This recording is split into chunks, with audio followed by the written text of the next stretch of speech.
A Midsummer Night's Dream by William Shakespeare. Read by the artificially created voice of Rik Mayall for the Shakespeare Unleashed series for audio verse, and I promise to say bottom at least once. Part 1. Love Out of Balance. In ancient Athens, where myth and reality intertwine like lovers' hands, Duke Theseus prepares to wed Hippolyta, the Amazon queen he won through conquest and courtship. With 4 days remaining until their wedding beneath the new moon, the Duke's thoughts turn to celebration. But on this particular morning, an angry father's complaint disturbs the peace of his court. Aegeus storms into the palace, demanding justice against his daughter Hermia, who refuses to marry Demetrius, the suitor her father has chosen. Instead, she loves Lysander, a young man of equal noble birth and worth. But Athenian law is harsh in matters of disobedience. Hermia must either obey her father, enter a convent, or face death. Theseus, though sympathetic, upholds the law, giving Hermia until his wedding day to decide her fate. Take time to pause, and by the next new moon, the sealing day betwixt my love and me, prepare to wed Demetrius, or else to face death. But there is another heart breaking in this tangle of unrequited love. Helena, Hermia's closest friend since childhood, pines desperately for Demetrius. Once he had courted her, but since turning his attentions to Hermia, he treats Helena with cruel disdain. She laments her situation with painful self-awareness. The more I love, the more he hateth me. Away from the stern eyes of court, Lysander and Hermia devise a plan. They will flee Athens through the forest to the home of Lysander's wealthy aunt, where Athenian law cannot reach them. Helena, whom Hermia trusts with this secret, sees an opportunity to win back Demetrius's favor by telling him of the lover's flight. Meanwhile, in another part of Athens, a group of working men gather to rehearse a play they hope to perform at the Duke's wedding. Nick Bottom, a weaver with an abundantly high opinion of his theatrical talents, leads the troupe, which includes Peter Quince the carpenter, Francis Flute the bellows mender, Tom Snout the tinker, Snug the joiner, and Robin Starveling the tailor. Their chosen play is the tragical tale of Pyramus and Thisbe, star-crossed lovers who communicate through a wall's chink and meet death through misunderstanding, though in the mechanical's hands, this tragedy promises to become something quite different. Bottom, naturally, takes the role of Pyramus, while the reluctant Flute is cast as Thisbe, protesting all the while about having to play a woman's part. But neither the young lovers nor the amateur actors realize they are about to become entangled in the affairs of another world. For the forest outside Athens is the domain of the fairy king Oberon and his queen Titania, whose bitter quarrel has thrown nature itself into chaos. The source of their dispute is a young Indian prince, whom Titania has taken into her care after his mother's death. Oberon demands the boy as his knight, but Titania refuses to give up her charge. Their argument has severe consequences. The seasons alter. The spring, the summer, the childing autumn, angry winter change their wonted liveries. Oberon, determined to punish his queen's defiance, sends his clever servant Puck, also known as Robin Goodfellow, to fetch a magical flower. Its juice, when dropped on sleeping eyes, causes the awakened person to fall madly in love with the first living creature they see. "I'll watch Titania when she is asleep," Oberon plots, "and drop the liquor of it in her eyes. The next thing then she waking looks upon, she shall pursue it with the soul of love." As night approaches, these separate threads begin to weave together. The young lovers enter the forest, followed by a vengeful Demetrius and a hopeful Helena. The mechanicals seek a private spot to rehearse their play. And above them all, the fairies prepare their magic, unaware that their meddling will soon turn this midsummer night into a dream of chaos and confusion. Part 2. What fools these mortals be. The forest grows stranger as night deepens. Moonlight filters through leaves, creating shadows that seem to dance while fireflies spark like fairy lights among the trees. The mechanicals find what they believe to be a perfect rehearsal spot, unaware they have chosen the very clearing where Titania takes her rest. As Bottom and his fellows bumble through their rehearsal, with much argument about how to portray a wall and whether the sight of a lion might frighten the ladies of the court, Puck observes their efforts with growing mischief in his heart. What hempen homespuns have we swaggering here? He wonders, and decides to add his own touch of chaos to their play. When Bottom exits briefly and returns to continue the scene, he finds his fellow actors fleeing in terror. Puck has transformed his head into that of a donkey, though Bottom himself remains unaware of the change. Why do they run away? He wonders, assuming it's all a jest. I see their knavery. This is to make an ass of me, to fright me if they could. Meanwhile, Oberon has observed Demetrius spurning Helena's desperate pursuit through the forest. Moved to pity by her unrequited love, he instructs Puck to use the magic flower on Demetrius. When thou wakest, let love forbid sleep his seat on thy eyelid. But Puck, coming upon the sleeping Lysander instead, mistakes him for Demetrius and applies the love juice to his eyes. Helena, having lost Demetrius in the darkness, stumbles upon the sleeping Lysander and wakes him out of concern. The spell takes immediate effect. Lysander's love for Hermia vanishes, replaced by overwhelming passion for Helena. Content with Hermia? No, I do repent the tedious minutes I with her have spent. Not Hermia, but Helena I love. Helena, hurt by what she assumes is cruel mockery, flees from him, and Lysander pursues, leaving a sleeping Hermia alone in the woods. When Puck reports his success to Oberon, the fairy king realizes the error and sends him to find Demetrius, while Lysander chases Helena and Hermia, wakes to find herself abandoned. In another part of the forest, Titania sleeps in her bower, attended by her fairy servants, Peas Blossom, Cobweb, Moth, and Mustard Seed. Oberon steals in and drops the love juice on her eyes. What thou seest when thou dost wake, do it for thy true love take. As if summoned by malicious fate, Bottom wanders near, still wearing his donkey's head and singing to keep up his courage. Titania wakes to this song, and the spell works its magic instantly. The fairy queen falls desperately in love with the transformed weaver. On the first view to say, to swear, I love thee. She commands her fairies to wait upon him, feeding him honey and grapes, scratching his hairy head, and bringing him new nuts from the squirrels' hoards. Bottom takes this strange turn of events with remarkable composure, accepting the attentions of both the fairy queen and her servants as if being waited upon by supernatural beings were an everyday occurrence. I muster the barbers, for methinks I am marvellous hairy about the face. I have a reasonable good ear in music.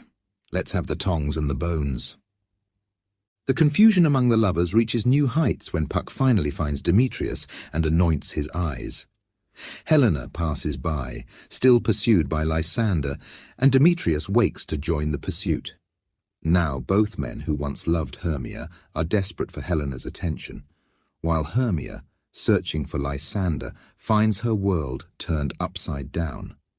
Helena, who has gone from having no lovers to having two, believes herself the victim of a cruel joke. O spite, O hell, I see you all are bent to set against me for your merriment. Her lifelong friendship with Hermia shatters under the strain, as she convinces herself that her former friend must be part of the mockery. The night grows more chaotic as the four young lovers chase and quarrel through the forest. Lysander and Demetrius, their love-struck hearts full of rivalry, leave to fight a duel for Helena's affections.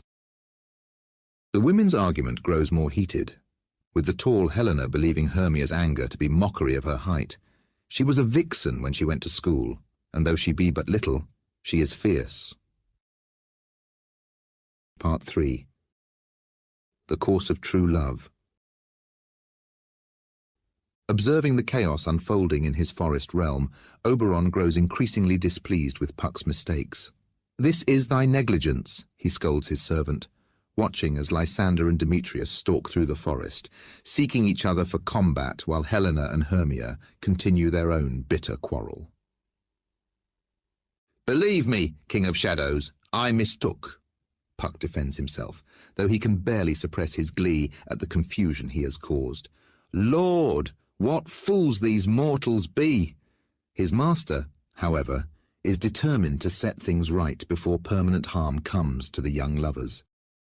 Meanwhile, in Titania's bower, Bottom is living a life of fairy-blessed luxury. The transformed weaver reclines on a bed of flowers, while Titania's servants attend to his every whim.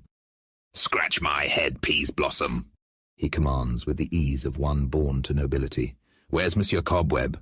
Kill me a red-hipped humble bee on the top of a thistle, and good monsieur, bring me the honey bag." Titania herself dotes upon him with increasing infatuation. "Come, sit thee down upon this flowery bed, while I thy amiable cheeks do coy, and stick musk roses in thy sleek smooth head, and kiss thy fair large ears, my gentle joy." Bottom, accepting it all as perfectly natural, begins to drift off to sleep, his donkey head wreathed in flowers, while fairy songs fill the air. Oberon, seeing his queen so thoroughly humiliated, begins to feel pity for her. Yet he still requires one final concession. "When I had at my pleasure taunted her, and she in mild terms begged my patience, I then did ask of her changeling child, which straight she gave me." With the Indian boy now his, Oberon decides to release Titania from her enchantment. But first, the chaos among the mortals must be resolved. Oberon instructs Puck to lead the young lovers astray with false voices until they tire. "Through the forest have I gone, but Athenian found I none," Puck reports, after causing Demetrius and Lysander to chase his voice in circles. Eventually, exhausted, all four lovers collapse in sleep, conveniently distant from each other. Oberon provides the remedy. When they next wake, all this derision shall seem a dream and fruitless vision. He instructs Puck to apply an antidote to Lysander's eyes, ensuring he will love Hermia once more, while leaving Demetrius under the original spell, so his love for Helena will remain. As for Titania, Oberon approaches his sleeping queen and releases her from the enchantment. "Be as thou wast wont to be, see as thou wast wont to see." When she wakes, her passion for Bottom seems like a strange dream. "My Oberon, what visions have I seen? Methought I was enamoured of an ass." Oberon, now reconciled with his queen, takes pity on Bottom as well. Puck removes the ass's head, leaving the weaver to wake alone in the forest, convinced he too has experienced a most unusual dream. "I have had a most rare vision. I have had a dream, past the wit of man to say what dream it was. Man is but an ass if he go about to expound this dream." The night of enchantment begins to fade. Dawn approaches, its first light filtering through the leaves as Theseus and Hippolyta, out early to observe the May Day rites, enter the forest with their hunting party. The baying of their hounds echoes through the trees as they stumble upon the sleeping lovers. Part 4. Dreams and reality entwined. The hunting horns wake the four young lovers from their enchanted sleep. They rise to find Theseus and Hippolyta standing over them, accompanied by a furious Aegeus who still demands justice against his daughter. But something has changed during the night. Demetrius, his heart permanently transformed by fairy magic, freely admits his love for Helena has returned.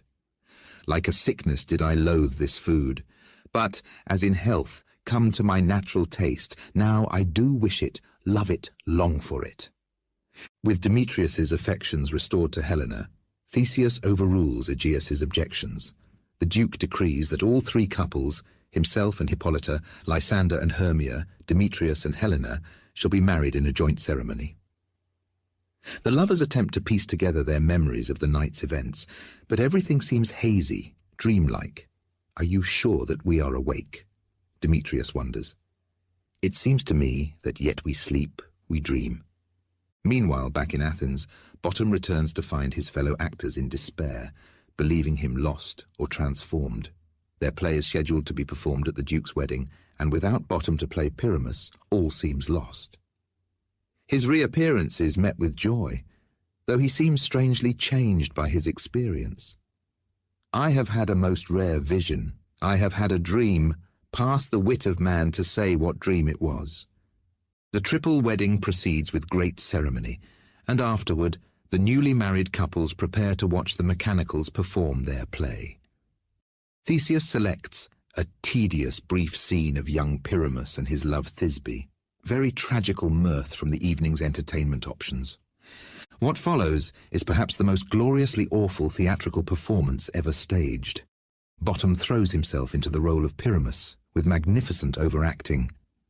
"O grim-looked night, O night with hue so black, O night which ever art when day is not."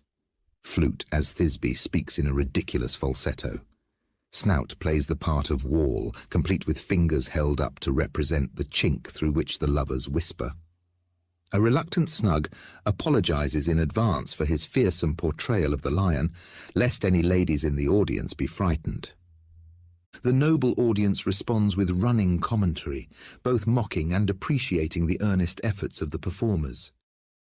When Pyramus and Thisbe both die with elaborate speeches and excessive flourishes, their deaths taking considerably longer than their lives, the Duke observes, "Moonshine and lion are left to bury the dead."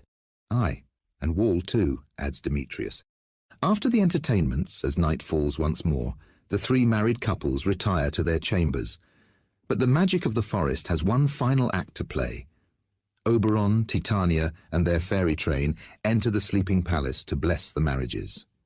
With this field due consecrate, every fairy take his gate, and each several chamber bless, through this palace, with sweet peace. Puck, left alone for a final monologue, addresses the audience directly. Perhaps, he suggests, this entire experience has been nothing but a dream. If we shadows have offended, think but this, and all is mended, that you have but slumbered here while these visions did appear. And so concludes our tale of midsummer madness, where love, magic, and foolishness intertwined beneath the moon's watching eye. The forest returns to its normal state, though perhaps a bit more enchanted than before. The lovers return to their rational lives, though forever touched by their night of transformation. And somewhere, Bottom the Weaver tells tales of his strange dream, in which he was beloved by the fairy queen herself. In the end, as Puck suggests, perhaps it matters not whether these events were real or dreamed, no more yielding but a dream. For in this play, Shakespeare shows us how love, imagination, and reality weave together as seamlessly as the plots of lovers, fairies, and rustic actors, creating something more magical than any single realm could contain. The palace settles into peaceful sleep as the fairies depart, leaving only the summer night, the gentle breeze, and perhaps, if one listens carefully, the distant echo of Puck's laughter among the shadows. The end.